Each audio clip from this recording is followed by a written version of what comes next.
know that.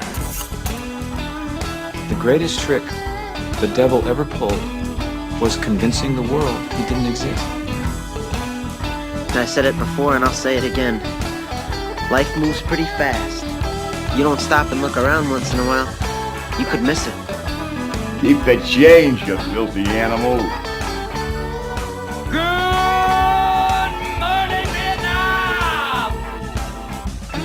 We so enjoy our next guest. She's Senator Susan Kent. It's Cleanup in Aisle 9, or yeah, but. Senator, sometimes it's just better to be lucky than good, to be quite frank. I'll always take it, right? So we're getting stuck, and they're just, lazy radio guy. 2025 has been a feeding frenzy. It is Shark Week in the radio world, in that every week there's a new thing. I mean, we're not going to go to work for 3 weeks, then we're in and we battle. I mean, it's been glorifiably the best year of radio ever. And then it slams to a shut. 10 days, 2 weeks ago, and the... August. August. There's not much sports to talk about. And Congress shut down because we don't want to talk about the Epstein file. So, yay, yeah. So, I mean, it did. Things, the well dried up very quickly ever since that whole scandal with the housing deal. So, you got to talk about something. It's a radio show. So, I'm running along, and yesterday, the front page of the Strib is Heather Gustafson, Senator Gustafson, who's a regular on the show. And it's her bill, this binary triggery thing, that got pulled out of the omnibus bill by this judge, and it's going to be the story. This, to me, could be, if it goes away, I think it should, this is going to rewrite the way you all did your business back in the day. It's going to rewrite the way we do it from here on out. So I think it's much bigger than most people even thought when they read the story. Color me skeptical, just a little teaser. You're a Democrat. I'm just kidding. No, but not that. But she comes on literally an hour after that. It comes out in the paper. She's on my show. People, that Al's got people. No, she was signed up. And then I had Senator Nick Frentz and Steve Fink, a couple lawyers on this morning. And we're discussing that. And they're all brilliant minds. And then just before you, the Upper Midwest Law Center, the law firm that went with the gun coalition of the Minnesota caucus that won this thing, they were the girl lawyers. People must, and then, so I'm thinking to myself, if I was going to set it up, I'd have those three for sure.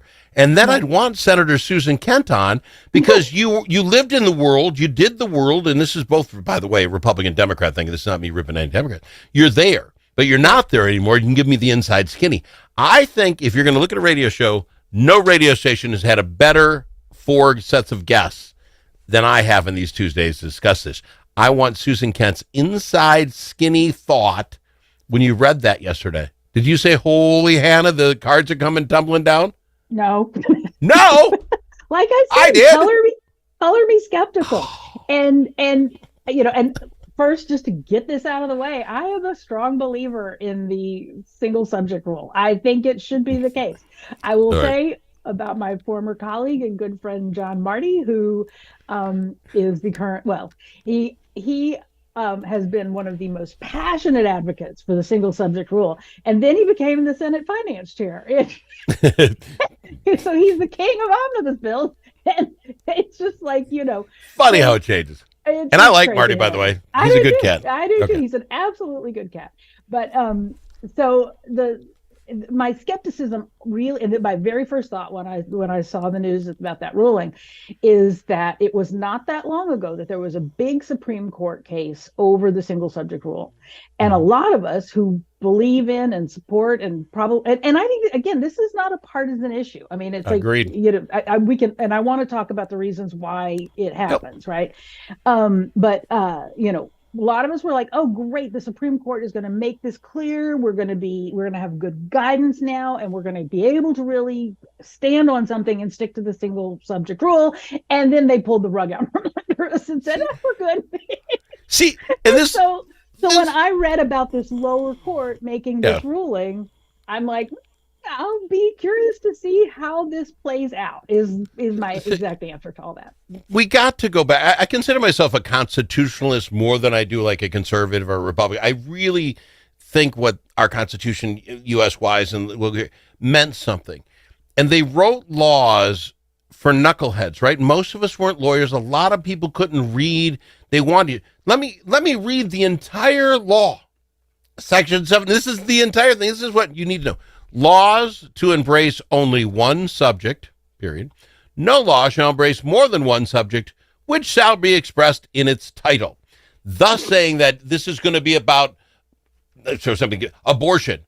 Okay, it's not going to have a tax thing in the side of it that I had to worry about. This, if you want to worry about this, go read this. We have bastardized this so bad. Yeah.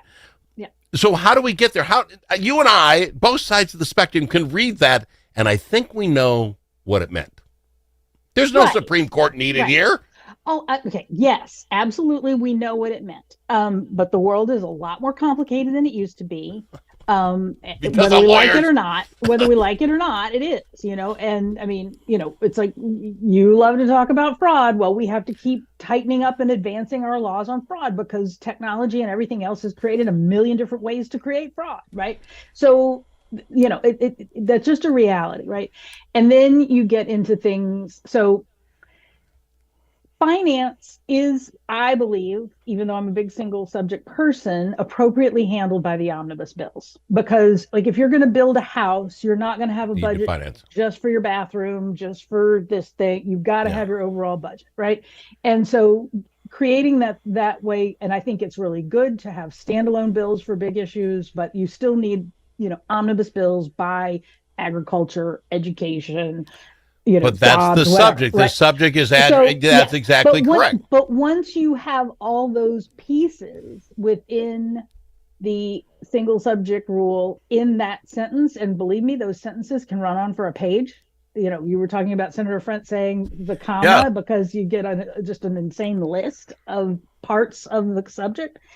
Then you create, sticking points where some little tertiary issue can attach to something that's a provision in a finance omnibus bill, right? So then we had the principle. We're going to have finance bills that won't have policy in them. All the policy has to run in the policy bills, and the finance has to run in the finance bills. And then that gets blown up on a regular basis because sometimes, you kind of do need the policy to ride with the finance or whatever, because if you pass one without the other, that's kind of a mess. And so you can just see that there's all this, like, it just oozes out.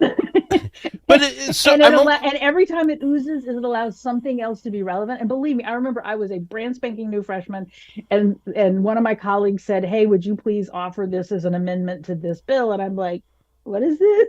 And I'm like, "Okay, fine." And sure enough, Mr. President, yeah. point of order. This is out of order based on germaneness. And I'm sitting there trying to defend it, and I absolutely couldn't because it was not germane. And I wasn't even going to put up a fight. You know what I mean? Yeah. And because sometimes if things are truly non-controversial, they'll go on. So it's just then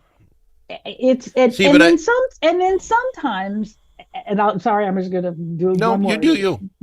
There, you get to the end of session, stuff does come up late. Literally, stuff happens in the state, and you're like, "Oh, we need to address this real quickly." And everybody agrees, and it's an easy thing. And so it's like, we're just going to put this in this omnibus bill because it's one of the last buses leaving out of the station, And so, there are legitimate good faith reasons that this crap happens, but it's not good. No. But good faith is exactly the problem we're in, and as you say, we're much more complicated today than we used to be. Good faith is we'd like homeless off the street. Let's help them, and you throw $2 million at it. 4 years later, it's $104 million. No one's off the street.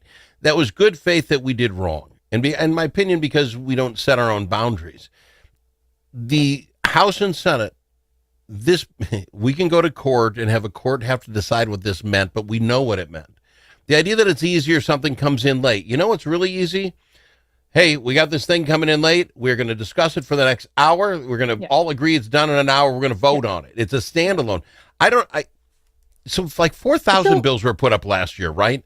No way we need 4,000 changes. So the bosses, the guys in each party said, "I'm getting 10 that I get to go through this year." So you don't make the cut. It's not that important.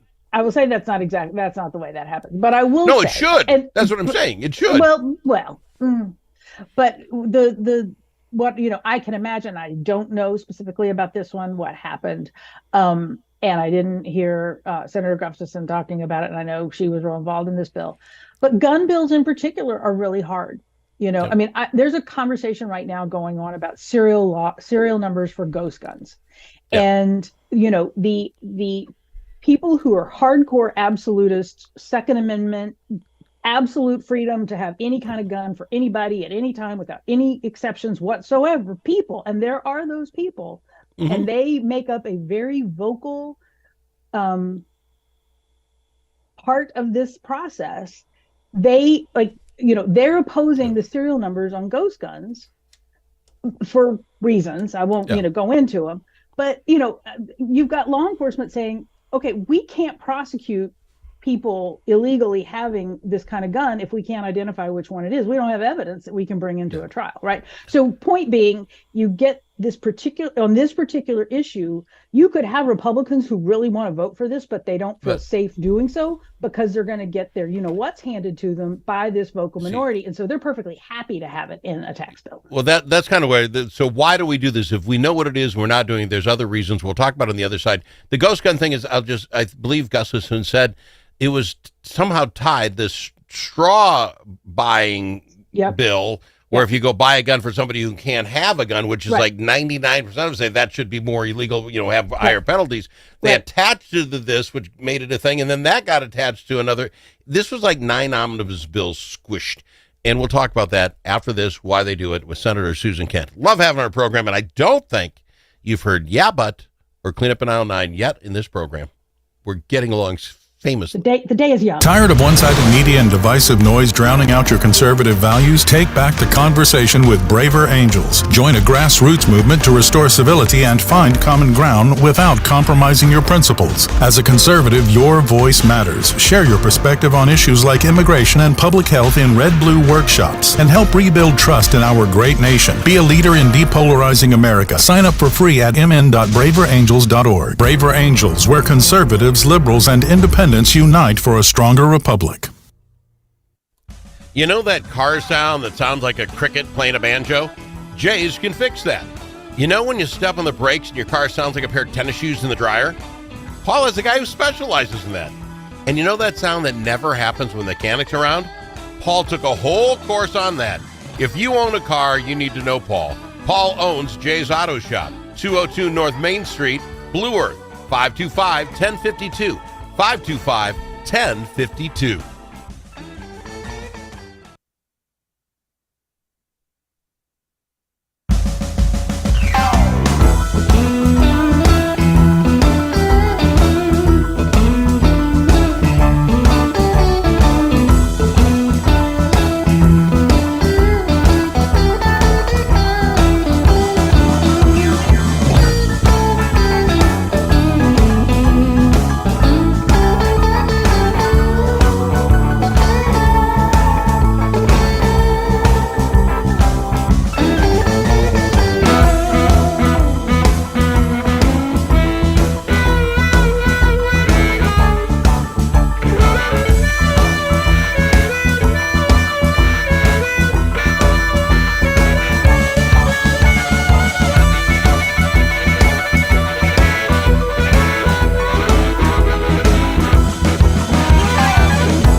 as in alligator. L also in alligator.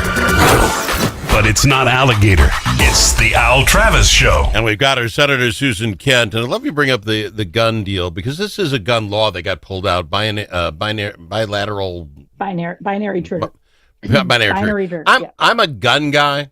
I like it myself. I've never fired one, a binary trigger. I don't know if I would be for or against it once I went through the whole thing. I'd have to look at it. But it's an interesting one, because guess what? A majority of Democrats and Republicans passed this bill. So we must all be pro-guns. No, it gets slid in on this stuff so that, if you will, let's say it's 50-50 and whatever the number is. 50% of people say, yeah, I voted, but it wasn't for that. It's just I had to swallow that to get what I wanted. And it's this game that both sides get to play that drive me nuts. Now, maybe you voted against it and I'd be mad at you, but...